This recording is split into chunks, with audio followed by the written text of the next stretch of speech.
I am bummed for the Chiefs, who had a hell of a run, hell of a team, and looked like they were going to be able to go. But what a fucking play by the Bengals defense turned around. And Joey Burrow. Oh, man. This guy. Everybody's talking Patrick Mahomes, Josh Allen, which I appreciate and respect, and I was a part of the conversation. I even asked Josh Allen, like, hey, when you and Patrick Mahomes look at each other and chat with each other, do you know that you guys are potentially the next Tom Brady, Peyton Manning in the AFC? You two are going to see each other. You two are going to be running into each other probably the next 10 years. I wonder if Joey Burrow heard all of that and was like, what the fuck is all this conversation about? Now, he's basically at the end of his rookie year. Now, everybody's going to say, he's not a rookie, he's not a rookie. He got hurt last year, and we missed a large portion of his rookie season with him. When we saw him playing, holy shit, this guy's a guy. Oh, he just dies every other play, though. There was games last year where he would literally look like he was beheaded. He was getting hit so hard in his shoulder. His head would be bouncing a different direction. He'd get out there and play, make great decisions. He'd be able to, kind of break down a defense and do his thing. But now he's back. I feel like he learned from that whole thing. He doesn't take as many big shots. He's still mobile. He still extends plays. He has this ability to break down defenses, and it feels like when the moment is the moment, he knows it and he seizes it. He makes big-time plays. That entire team rallies around him. What a fucking baller that guy is. I cannot wait to see what he becomes. And the way he dresses the games. Oh, man. He knows it. Yeah. Top tier. He knows it. And I got too much money for these diamonds to be fake, he said, in a very professional manner. I don't think he wanted to say, don't you ever ask that question to me again. But his style, his swag, his moxie, his intelligence, his grit, and his talent are just something that we are incredibly lucky that we are about to witness this in the NFL, I think. And I apologize to Joey Burr, Joey Shiesty, Joe B. I apologize to the moxie god of Cincinnati that literally I fed into the conversation too, that the future of the AFC is running through two places. I think this dude won't let it. To be transparent, this show has talked copious amounts of shit. That's right. About the Bengals organization. Right. Rightfully so. Or is it not the players? No. Not the coaches? No. Not the fans? No. The organization. Yes. Like building an indoor facility. You're in a state that has 4 seasons, very cold 4 seasons. There's actually a very large dong-shaped snowstorm that's about to come through the Midwest and probably dump on Cincinnati, okay? Los Angeles is able to practice in Los Angeles this week. Now, granted, Cincinnati will be out there next week for the Super Bowl week. That's an entire thing. But this week leading up to it, everybody's just trying to get healthy. You're not trying to do too much. They're going to be trying to practice underneath a highway. There might be a foot of snow on the ground in Cincinnati, but hey, listen, they've gotten this far without it. And maybe because they don't have an indoor facility, the amount of grit and callous that they've been able to build up has made them be able to weather any storm, like an 18-point deficit in the middle of the AFC Championship game at the home of the Chiefs. With the kingdom loud as shit. Maybe it is because there's no indoor practice facility. Maybe it is because ownership spends less money than everybody else. Maybe it is the reason why they're great. Or maybe this team is fucking great, and let's go ahead and try to make them, let's give them every opportunity. Let's go and do it. Whatever the case, I fucking love that the Bengals are out there. Not great for us because we do bury the Bengals organization often, so it's not like we have much access. I mean, Money Mac's our guy. Right. I got a text from Hubes, Kevin Huber last night. He pointed out that, I was in Nashville the night before that game. Okay. Titans. And then he pointed out that I was in Kansas City the night before. Kansas City. That was the text he sent. He said, hey, man, just want to, I said, good news for you. I think I'm at an event in L.A. on Saturday night. How about that? And I do believe I'm going to be speaking. So I will give a Rams. I will give it. Yeah, go Rams, go. I got good. Let the boys in there know that, the old SmackDown McAfee minute hype curse is coming to L.A. I ain't missing it. I'm doing the whole thing. That's how the Bengals have gotten to the Super Bowl. They have literally gone through every city that we've been in. In Kansas City, it felt like Nashville. It felt oh shit, we're hosting this massive game. Kansas City, oh shit, it feels big. And it felt large.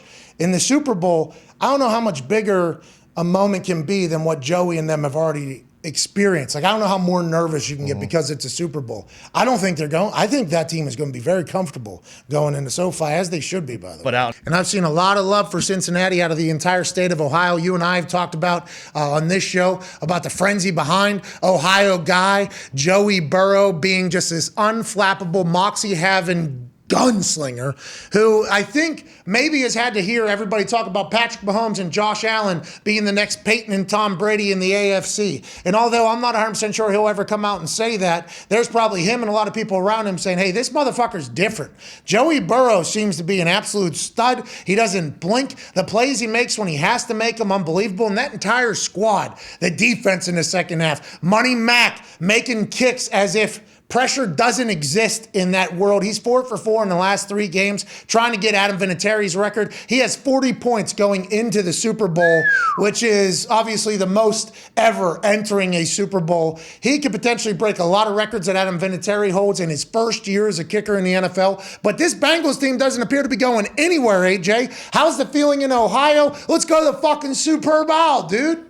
Yeah, I would say people are pretty juiced up here in Ohio, in the Columbus area, especially. I mean, the thing is, like, the range of emotions that comes from watching playoff games, especially huge playoff games. So I don't know how many texts I got during the first half of that Bengals game. Like, well, it was a good run, wasn't it? We just ran into a tougher, these Chiefs are serious. And I never responded to anybody because I know what Joe Burrow is capable of, what that defense is capable of. And, hey, he showed us again, like, is he going to have to go and win a come-from-behind win in the Super Bowl to prove to people finally, like, hey, we're a legit team? Listen, I mean, maybe. I'm not 100% sure, but this is still, and I said this earlier, and it's almost disrespectful to Joey Burrow, but with how many games he missed in his first year, rookie year, and then this team just kind of flipping the switch and becoming what they're becoming, he's so young. It is so early in his career, especially with the games missed from the blown-out knee because he was taking so many hits.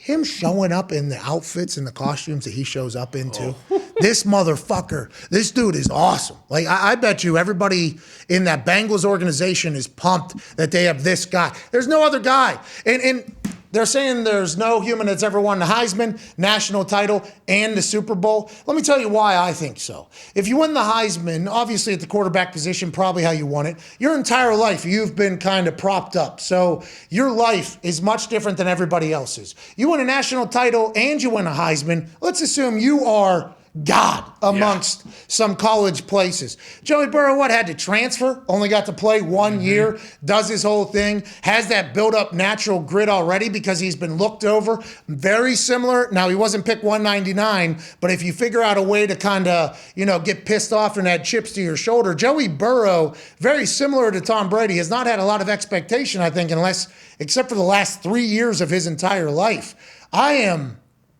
so thankful that we get to talk about football with this guy being in it. And I can't wait to see what they do over there. Well, don't you think just not only like what he does on the field is unbelievable for the NFL, for anybody that's a football fan, but then the character that he is, like the moxie he has and the fact he's doing it for the Cincinnati Bengals, the state that he grew up in, like that. It's a movie that you wouldn't believe if you wrote this thing out. So if they go and find a way to win the Super Bowl, this is it's a pretty special time for them. I'm happy for them and everyone at the Bengals. But the thing too, like this shouldn't slow down anytime soon. Like technically, they should become a dynasty somehow with Joe Burrow or be competing with the Chiefs and the other great teams in the AFC. Like, hey, we're going to be around for the next 15 years, guys. That's exactly like the beginning of this whole thing, what I meant whenever, the conversations like, the Bills and the Chiefs are about to be the Bills and the Chiefs, the Bills and the Chiefs, the Bills and the Chiefs.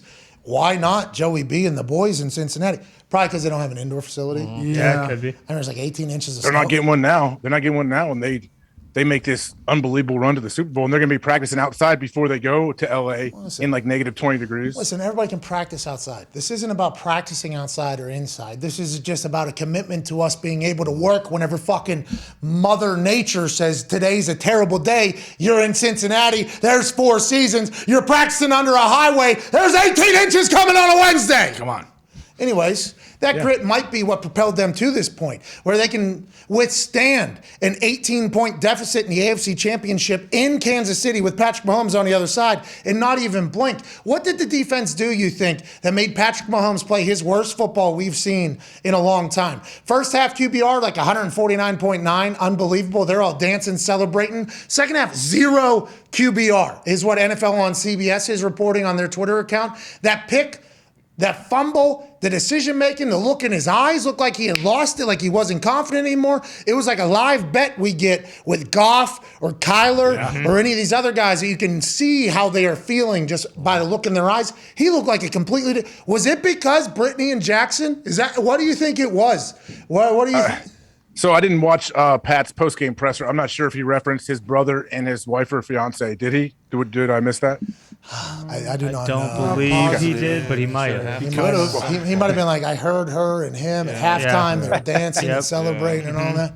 The most surprising thing, I think, Pat, though, was when Sam Hubbard, like he's buying time forever down there. And when Sam Hubbard gets him down and Pat fumbled, and that would have ended the game, like right there pretty much. I'm like, geez, like the fact that he let that ball go and they backed up the field goal and everything. But the fact that he fumbled right there, I'm like, man, that's not a Patrick Mahomes type thing. Like, hey, if I bought time for an hour, the last thing I could do is fumble or throw a pick right here. Yeah, and he could have thrown it away. I mean, I know you said he lost 30 yards on the field goal or whatever, but if I'm Butker, I'm also like, hey, dude, like this thing was a 25 fucking yarder. Now I got to hit a 40 something to send this thing to overtime in the AFC Championship. Do your job. Okay, do your fucking job, Harrison Butker. I get it. But there was just numerous things that were like, oh, that's not the showtime, And since his defense, though, stepped up big in the second half, made a lot of third down stops when they needed it, too. And they got tons of, like, the pressure. Hendrickson, what an unbelievable signing. Like, how smart do they look? And Sam Hubbard's playing very well. Like, these guys, they have some studs, though. They're not just overachieving. Like, they have some really good players. Hey, that Bates dude, who I didn't know existed until a few weeks ago, he is a ball hawk. He did that on purpose, too. I think he jabbed that ball to his teammate there. Like, what a play. That is not what we've seen out of Patrick Mahomes. And Josh Allen tweeted pain immediately upon the heads coming and Kansas City winning it. And Joe Burrow, you saw him go fuck, and everybody said, oh, here we go again. But Patrick didn't have the same look. It's crazy how that can happen. I don't know what it is, how it is, why it is. But I mentioned in the first hour, and I'd like to get your take on this. This offseason, there's going to be a lot of reflection, right? They were one of the final 4 teams, Kansas City. Like, hell of a year. Like, they'll never say that. But like hell of a year. You get to the AFC Championship, and the expectation that they've kind of set for themselves and the standard is much higher than everybody else. You got to get to the Super Bowl. If you don't get to the Super Bowl, you're a terrible team. It's like a lot of great teams don't make it to the Super Bowl. That's just kind of the nature of the beast.